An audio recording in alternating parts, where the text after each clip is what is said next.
Hello, everyone. I'm Srishti Palani, a PhD student at the University of California, San Diego, and I'm very excited to be presenting the work I did last summer with my amazing co-authors at Autodesk Research, David Ledo, George Fitzmaurice, and Fraser Anderson. Our paper title was inspired by a participant's quote about how creative practitioners feel about their tools.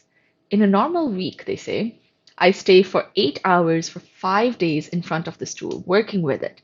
I don't want it to look and feel like I'm working in a 1960s factory.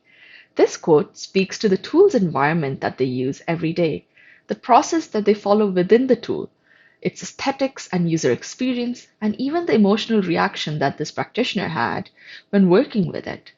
And so, in the context of this paper, we're talking about creative practitioners like professional architects, designers, software developers, and even researchers. And these people use digital technology to achieve their creative goals and augment their creative potential. They use a variety of creativity support tools throughout their creative process, from ideation to prototyping and documentation.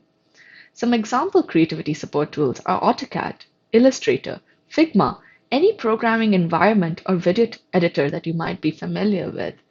These tools are constantly changing. We always see new ones come in and old ones disappear. So it's really important to stay up to date, constantly explore, and decide whether to adopt new tools or abandon current ones, especially as a practitioner. To quote one of our participants, none of us want to be dinosaurs, so we try to stay fresh and relevant. In this paper, we were really excited to delve into what are the practitioner values when exploring, adopting, abandoning, and retaining creativity support tools.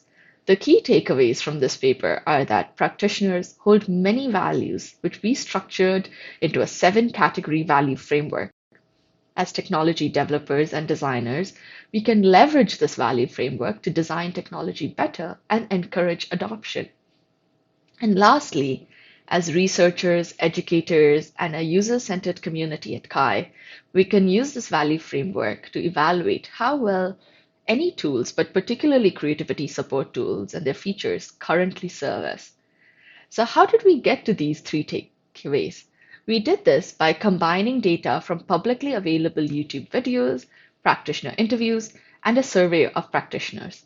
We first collected 23 YouTube videos and conducted 13 interviews of creative practitioners across 8 creative industries, ranging from architecture to software development and writing. In these interviews and videos, practitioners were reflecting on their values when exploring and adopting tools. 2 researchers then followed a systematic approach of coding the transcripts and videos for themes to come up with a coding schema that had corresponding definitions for each of the themes that we were getting. Once we reached consensus and iterator reliability, we used focused coding for the rest of the data. And this is how we arrived at the values and categories of our framework. Then, to contextualize and verify the identified values with a larger population of creative practitioners, we surveyed 105 creative practitioners and asked them to rate and rank each of the values in this framework. This brings us to an exciting result of this investigation, the Creative Practitioner Value Framework, which has 7 categories and 27 values.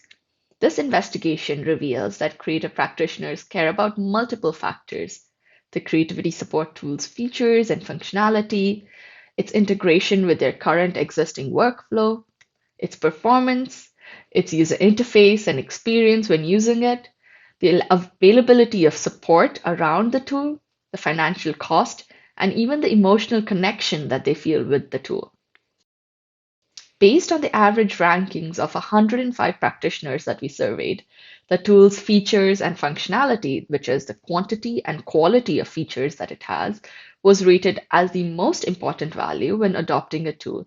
And the emotional connection to it, which is feeling a sense of identity and belonging, happiness, ethical responsibility, etc., when using a tool, was rated as the least important value when adopting a tool.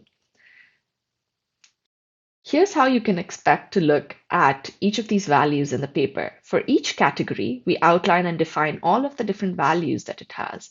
We then show how often it was mentioned across interviews and videos. Then, how many of these videos and interviews covered each of the values, and the ratings from our 105 practitioners survey on a scale of 1 to 5, where higher is more important. Of course, the paper will go into more detail and nuance about each of these values, but here are some values that we found to be really interesting or weren't necessarily expecting. For example, the immediacy in the feedback loop when interacting with something, the closeness of the mental model that the practitioner had when doing a task, and how closely it was mapped to the mental model that they had to use when using a creativity support tool. The ability to quickly get started and experiment within the tool, the aesthetics and layout of the tool, and even the emotional connection that one might feel with the tools that they use to create. Together, all of these values really show us the perspective from creative practitioners themselves, and now we have an integrated vocabulary that can help us get a better sense of the bigger picture, which is a nuanced mosaic of interdependent values for adopting creativity support tools. In fact, we went to literature and tried to map these values to previously defined terms from fundamental papers in creativity support tools, systems research, and even economics. Note how many of these values are less discussed in literature, while some had a lot more coverage, such as the ease of using a tool, its generalizability across multiple tasks, and how easy it is to learn. As you've seen so far, there's a lot of nuance that you can get from this paper. But if there's three things that you should remember, it's that practitioners hold many values, which we structured into a 7 category value framework. We can leverage this framework to better design technology and encourage adoption, and even reflect on and evaluate creativity support tools. We hope that you'll check out our paper and feel free to share with us what you're most excited about. Thank you so much.